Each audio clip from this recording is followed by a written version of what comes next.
오늘의 사연 시작하겠습니다. 오늘이면 벌써 거의 1년이 다 되어가는 사이네요. 저는 대한민국 평범한 30대 중반 직장인입니다. 아직 결혼은 안 했어요. 못했다고 하는 게 더 맞으려나요? 아무튼 작년 이맘때쯤에는 사회적 거리두기다 뭐다 해서 난리도 아니었죠. 올 봄까지도 비슷하게 가기는 했잖아요. 그런데 인원 제한도 풀리고 영업시간 제한도 풀리고 나니 벌써 그때가 엄청 오래전이라고 느껴질 만큼 옛날 일로 느껴지네요. 아무튼 그때는 아주 난리도 아니었습니다. 그것 덕분에 회사에서도 일이 참 바빴어요.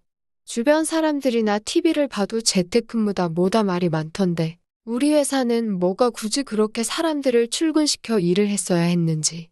아무튼 남들은 재택근무하면서 쉬엄쉬엄 일을 하던 분위기와는 다르게 저희 회사는 일이 굉장히 많았습니다. 그 중에서도 자료조사와 엑셀 시트를 보고 분석을 해야 하는 제가 몸담고 있는 부서가 가장 바빴습니다. 뭘 그렇게 요청하는 자료들이 많은지. 회의한다고 필요하고 준비하는데 필요하다고 하고 말이죠. 그런데 저희는 인원이 한정되어 있는 상황에서 밀접접 촉자다 뭐다 해서 결혼이 몇 명 생긴 상황이었어요. 그게 빨리 달라고 독촉한다고 금방 끝날 일도 아닌데다가 엎친 데 덮친 격으로 인원수마저 줄어버리니 밀려 들어오는 업무 처리가 많이 더딘 상황이었습니다. 그러다 보니 가뜩이나 일도 많아 죽겠는데 하루가 멀다 하고 업무 요청이 물밀듯이 쏟아지니 저희 부서 인력으로는 감당할 수준이 되지 못했습니다. 그런데 저야 회사에서 짬이 좀 되는 편이라 그런 일이 많이 없는데 같은 부서에 있는 막내 여직원이 저보다 7살 아래인 유부녀였거든요. 그런데 일이 밀리다 보니 사람들이 다른 짬 되는 부서 직원들한테는 뭐라고 못하니 괜히 막내인 그 여직원한테 가스를 엄청 뿌려댔습니다. 그녀가 친화력이 엄청 좋고 성격도 밝고 활기찬 편이라서 회사에서도 인기가 많았던 편이거든요. 저는 그냥 회사에서 과묵하게 일만 하고 조용조용히 있는 듯 없는 듯 하면서 지내는 성격인데 반해 그녀는 다른 부서에까지 친한 직원이 많을 정도로 밝은 성격이었습니다. 예전에는 그렇게 그녀와 친하게 지내고 싶어 하던 사람들도 막상 일이 막히는데 화풀 곳이 없으니까 다들 그녀한테 풀기 시작한 거예요. 그런데 그녀를 포함한 우리 부서 사람들이 미쳤다고 그걸 일부러 늦게 주는 게 아니었거든요. 우리도 죽을 똥 살 똥 진짜 정신없이 일을 하고 있는 상황이었는데 그런데 심지어 그녀 같은 경우는 타부서 직원들과도 엄청 친하게 지냈기 때문에 그런 식으로 욕을 먹어보는 건 회사 생활하면서 아니 사회생활 하면서도 완전 처음이었나 봅니다. 아주 싫은 소리 한마디 한마디 들을 때마다 그녀의 얼굴이 울상이 되더라고요. 그녀가 말씀드렸다시피 사람들하고 잘 친해지는데 그 중에서도 단연 그녀가 다른 사람들과 벽을 허물고 가깝게 다가갈 수 있게 하는 무기가 바로 그녀의 외모였습니다. 이미 결혼을 했다는 게 아쉽기는 하지만 그녀는 결혼했다고는 보기 힘들 정도로 동안의 외모를 소유하고 있었습니다. 그런데 또 얼굴과는 다르게 몸은 굉장히 어른스러웠어요. 키도 크고 팔다리도 쭉쭉 뻗고 그리고 동안의 외모라 그런지 눈도 땡그랗게 크고 얼굴에 미소가 서글서글하니 다른 부서 사람들, 특히 그 중에서도 장가 안 간 남직원들이 그녀랑 어떻게 한번 친해져 보려고 아주 노력들을 했었죠. 입사한 지 얼마 안 된 그녀가 여왕벌 대접을 받으니 점점 그녀와 친하게 지내던 동료 여직원들이 그녀를 맘에 들어하지 않더군요. 그녀가 딱히 밝히지 않으려고 한 것도 아니고 남직원들이 알아서 꼬이는 상황이었는데 그녀를 시기 질투하던 다른 여직원들이 그녀가 유부녀인 걸 숨겼다. 남자들한테 꼬리를 치고 다닌다. 이런 식으로 나쁜 소문을 내기 시작했어요. 처음에는 그녀가 결혼을 했든 안 했든 어떻게 해보겠다 하던 남직원들도 그녀랑 말 한마디만 나눴다 하면 다른 여직원들이 아주 인간 쓰레기 대접을 받을 만큼 나쁜 소문을 만들어버리니 급기야는 그녀 근처에 파리떼처럼 꼬이던 남직원들이 하나둘 떠나가기 시작했고요. 그러는 와중에도 자기한테 기회가 올 거라 굳게 믿는 그 외 몇 명의 남직원들은 끝까지 그녀를 따라다녔지만요. 그런데 그녀한테 간이고 쓸개고 다 빼줄 것 같이 행동하던 남직원들마저도 일 때문에 자기들이 욕을 먹는 상황에 처하니 한순간에 돌변해가지고는 그녀한테 이거 안 주냐, 저거 안 주냐, 좀 빨리빨리 해달라 정신없게 독촉을 하고 있으니 아무리 긍정적이고 밝은 성격을 가지고 있던 그녀라도 그 현실을 감당하기 힘든 것처럼 보였어요. 여태까지 회사에서 있었던 일들로도 마음의 상처가 참 많아 보였습니다. 그런데 또 부서에서도 막내 직원들이다 보니 부서 내의 다른 직원들이 귀찮고 하기 싫은 온갖 잡다한 일들은 다 그녀한테 맡겨버리고 해서 그녀가 해야 할 일의 양도 상당히 많았습니다. 그 와중에 저는 그녀한테 그런 식으로 짬 처리하는 일도 하나 없었고 오히려 그녀한테 일이 너무 몰리는 것 같으면 제가 하던 일이 있더라도 그녀한테 가서 고생이 많다고 한 다음에 제가 몇 개는 도와주겠다고 하고 제 일을 조금 미루면서 그녀를 도와줬습니다. 그러니까 그녀 딴에는 그게 엄청 감동스러웠었나 봐요. 모두가 자기를 힘들게 만드는 와중에 오직 저 하나만이 그녀를 도와줬으니까요. 처음에는 고맙다고 편의점 같은 데서 자양강장제 같은 거 한 병씩 사다가 과장님 마시세요 하면서 주더라고요. 그러다가 그게 집에서 직접 내려가지고 온 커피 같은 걸로 바뀌고 며칠이 또 지나니 저 먹으라고 도시락을 싸왔다고 주더군요. 그런데 그전까지는 그냥 그녀가 건네주는 대로 고맙다고 먹고 그랬는데 도시락을 받으니 기분이 묘하더라고요. 그녀가 결혼을 안 한 평범한 여자였어도 기분이 이상했을 것 같은데 다른 사람도 아니고 이미 가정이 있는 여자가 싸준 도시락을 건네받으니 그거 참 그 기분이 말로 표현을 하지 못할 정도로 묘했습니다. 무슨 기분인지 아실 거예요. 임자 있는 여자가 저한테 필요 이상으로 과잉 친절을 베푸는 느낌이라고 해야 하나요? 심지어 그녀가 싸준 도시락을 총 3번을 건네받았는데 한 번을 빼고 반찬들이 다 굴 가지고 만든 거, 장어 가지고 만든 거 등등 남자한테 좋다고 하는 것들로만 반찬을 싸줬으니까요. 그래서 저는 그걸 그녀가 저한테 보내는 신호가 아닌가 하는 느낌을 받았습니다. 그와 동시에 이 여자가 혹시? 하는 생각도 들었지요. 같이 자주 지내는 친구에게 이 상황을 자랑처럼 말했더니 그게 말이나 되냐고 하면서 오해하지 말라고 하더라고요. 오해는 무슨 오해냐고 했더니 딱 봐도 남편 거 도시락 챙겨주고 남은 걸로 제 것을 싸준 게 아니겠냐 하더라고요. 그 말을 들으니 도시락 반찬의 상황이 왜 그랬는지 딱 이해가 가더라고요. 제가 오해를 했구나 싶었습니다. 그런데 또 그 사실을 알고 나니 그녀가 싸주는 도시락을 받는 게 왠지 시큰둥해지더라고요. 그녀와 제가 친하면 언제부터 친했다고. 그런데도 그녀와 엄청 오래 붙어 다닌 것처럼 오해를 해버리고 말았네요. 그래서 괜히 그녀의 남편에게 질투가 나기 시작해서 저도 모르게 그녀가 그 다음에 가져다 준 도시락은 안 먹는다고 거절했습니다. 그랬더니 그녀가 쩔쩔매면서 혹시 입에 안 맞으셔서 그러냐고 엄청 당황을 하는데 저 정도로 당황할 줄 알았으면 그냥 거절을 하지 말 걸 그랬나 하는 미안한 마음도 살짝 들었어요. 아무튼 그녀랑 급속도로 가까워진 상황이기는 했는데 싸다 주는 도시락을 안 먹는다 하니 그녀 입장에서는 또 자기 때문에 제가 난처한 상황에 처했나 하는 식으로 생각하더라고요. 그래서 그녀도 더 길게 말하지는 않았는데 그녀가 그래도 제가 계속 도와주는 게 마음에 걸렸는지 그러면 이 바쁜 시기가 다 지나가고 나면 자기가 밥을 한번 사겠다고 하는 거예요. 의뢰 그냥 하는 립서비스인가 싶어서 저도 대수롭지 않게 비싼 걸로 먹겠다고 받아쳤는데 그러라고 꼭 먹고 싶은 걸로 고르라고 하는 걸 보니 진심인 것 같아 보였습니다. 그래도 따지고 보면 제가 직장 선배인데 어떻게 저보다 후배한테 그것도 아무리 결혼은 했다지만 저보다 훨씬 어린 여자한테 밥을 얻어먹을 수 있겠습니까? 그래서 그러지 말고 그러면 그 밥은 제가 쏘는 걸로 해달라고 했습니다. 그러니까 그녀가 그건 과장님 하는 거 봐서요.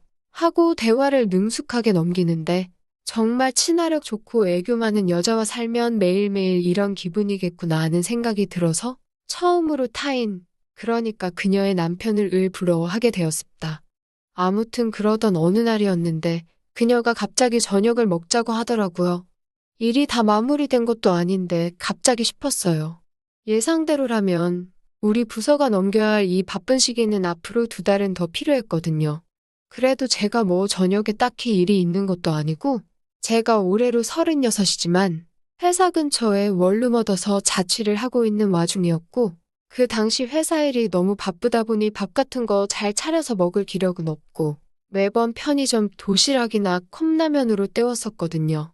그래서 그런가 컵라면하고 도시락 말고 먹는 밥이 끌리기도 하고 저녁에 딱히 할 일이 있던 것도 아니고 그래서 그런가 그녀의 제안이 솔깃했습니다. 맨날 사무실에서 보는 직장 동료인데도 회사를 나와 밖에서 보니 기분이 다르더군요. 건물 안 밝은 조명 아래서 보던 그녀의 모습하고 퇴근 시간이 돼서 해가 살짝 질락말락하는 상황에 마주친 그녀는 정말 평소에 보던 것하고는 너무나도 달리 보였습니다. 뭐 좋아하냐는 말에 여자에다가 후배 직원한테 얻어먹기도 뭐하니 그냥 대충 회사 근처에 있는 국밥집으로 데리고 갔습니다. 그런데 그녀가 이런 데서 식사할 거냐고 실망을 하는 눈치였어요. 다른 데로 고르라는 그녀의 말을 애써 못 들은 척하면서 들어갔는데 그녀가 고작 이런 거 사주려고 자기가 밥 먹자고 한 건 줄 알았냐면서 계속 뭐라고 하더라고요.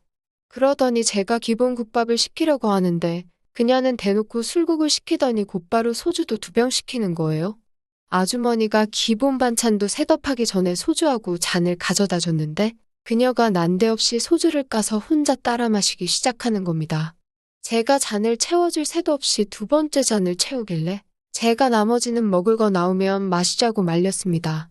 셀프 코너 가서 반찬이라도 미리 가져다 주고 싶었는데 그거 가지고 오면 그거대로 술을 때려 부을 것 같아서 말렸어요. 음식이 나오니 기다렸다는 듯이 잔을 채우려 들길래 제가 병을 뺏어다가 한 잔 따라줬습니다. 대중교통을 이용해야 하니 사실 퇴근 후에 술 마시는 걸 그렇게 좋아하지는 않는데 저렇게 마시고 있는데 그녀의 빈잔만 채워주기도 그래서 저도 같이 따라 마시기 시작했어요. 그렇게 주거니 받거니 시작한 술인데 국밥집에서 나올 때가 되니 테이블 위에 소주가 4병이 까져 있었습니다.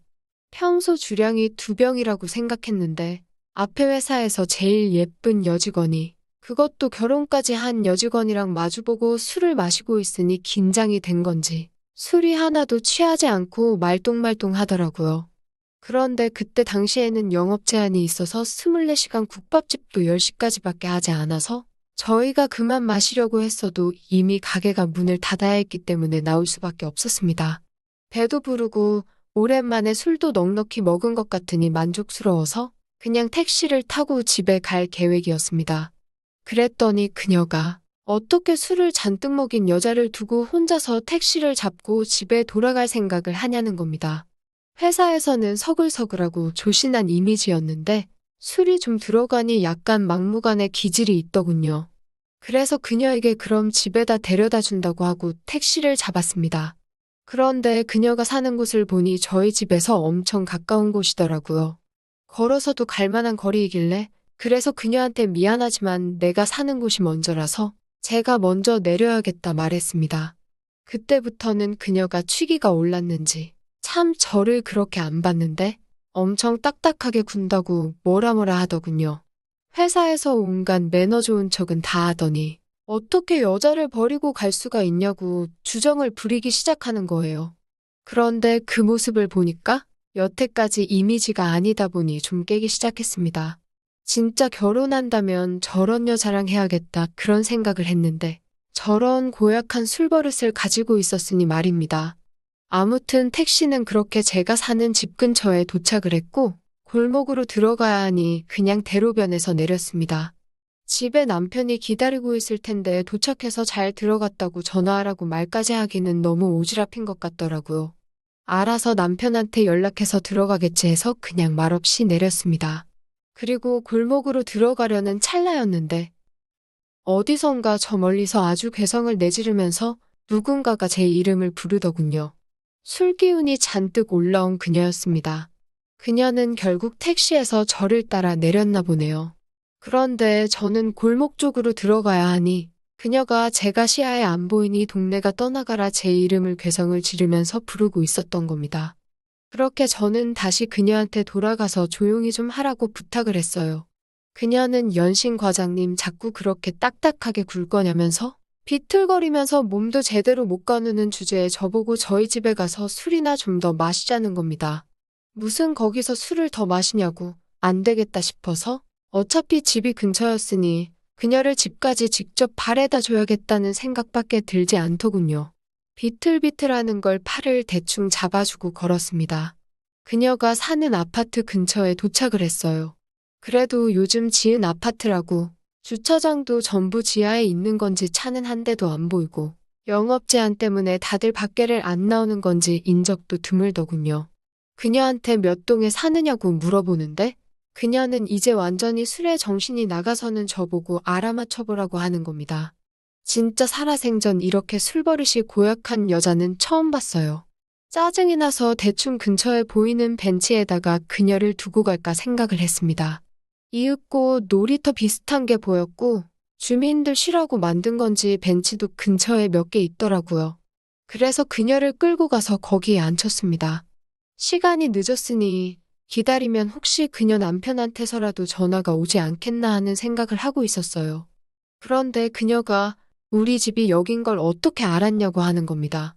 그러면서 저한테 갑자기 상을 준다면서 제 마스크를 확 집어서 내리더니 그대로 저한테 정말로 결혼한 여자가 그녀가 사는 집 근처에서 아무리 시간이 늦었다지만 아직 12시도 넘지 않은 시간이고 남편도 집에 있을 텐데 거기서 입맞춤을 하게 될 거라고는 상상도 못했습니다. 저도 맨정신이었으면 그녀를 밀쳐내기라도 했을 텐데 술도 좀 들어갔던지라 그냥 그 상황에 몸을 맡겨버렸어요. 인적도 드문 곳이고 하다 보니 솔직히 마음만 먹으면 진도를 더 나갈 수 있겠다는 생각도 들었는데 그래도 그렇지 제 나이가 있는데 야외에서 그러기는 좀 그렇더라고요. 아주 혀가 뽑혀나갈 것 같은 경험에 정신이 아늑해지는데 여태까지 혀가 꼬부라져서 주정을 부리던 그녀가 갑자기 또박또박한 발음으로 그러니까 이제 우리 집으로 가자는 겁니다. 그때 소름이 싹 돋았어요. 그녀는 아예 작정을 하고 오늘 나왔던 거였더라고요. 술 취한 것도 다 연기였던 거고 아무리 봐도 전공법으로 나가면 제가 여지를 주지 않을 테니 술에 만취해 흐트러진 척 연기를 하고 있던 겁니다. 그녀는 이미 제가 주량이 약한 걸 알고 있었는데 그날따라 제가 술이 잘 받는 바람에 정신이 말똥말똥했던 건 그녀도 예상치 못했던 일인 거였고요. 그래도 어떻게 남편이 있는 여자인데 아무리 그녀가 괜찮다지만 제가 어떻게 하겠습니까? 그래서 거절을 했어요. 그녀도 많이 실망한 눈치였습니다. 저도 혼자 집에 가는 길 내내 아쉬움이 들던 것도 사실입니다. 그런데 그 다음날에 회사에 출근하니 그녀는 다시 다른 사람들 앞에서는 조신한 척을 하면서 저한테 와서는 남들한테는 들리지 않는 말로 오늘은 준비가 됐냐고 하면서 아직도 자기 마음은 유효하니 제가 준비만 되면 언제든지 불러달라고 하는 겁니다. 그리고 1년이 지난 지금 그녀는 일주일에 2번씩은 저희 집에서 살고 있습니다. 사실 그녀가 회사에서 힘든 시간을 겪고 제게 도시락을 싸주던 그때쯤에 이미 남편이 그녀를 두고 다른 사람을 만나고 있던 걸 알게 되었다고 합니다. 그녀는 이혼은 할 생각이 없지만 그래도 똑같이 복수를 하기 위해 계획을 세우고 있다가 그녀가 여태까지 만나보지 못한 상냥한 사람인 저를 알게 되었고 저에게 호감을 느끼게 되었다는 거예요. 그녀가 이혼을 한다면 저는 그녀와 살림을 합칠 생각도 있습니다만 그녀는 이혼은 절대 안 해줄 거라고 합니다. 그거야말로 지금 남편에게 할 수 있는 최고의 복수라고 하더라고요. 지금 생활도 나쁘지는 않습니다. 언젠가는 저에게 올 그녀를 믿으며 기다려보려고 해요. 회사 일도 다시 예전처럼 느긋해졌고 저에게 좋은 인연이 생겼으니 마음 졸이며 잊지 않기로 했습니다. 이야기 끝까지 들어주셔서 감사하고요. 파트너에게 상냥하게 대해주는 하루가 되었으면 해요. 또 찾아주셔서 감사합니다. 매일 새롭고 흥미로운 사연으로 찾아뵙겠습니다. 구독과 좋아요 잊지 마시고 다음 사연으로 다시 찾아뵙겠습니다. 감사합니다.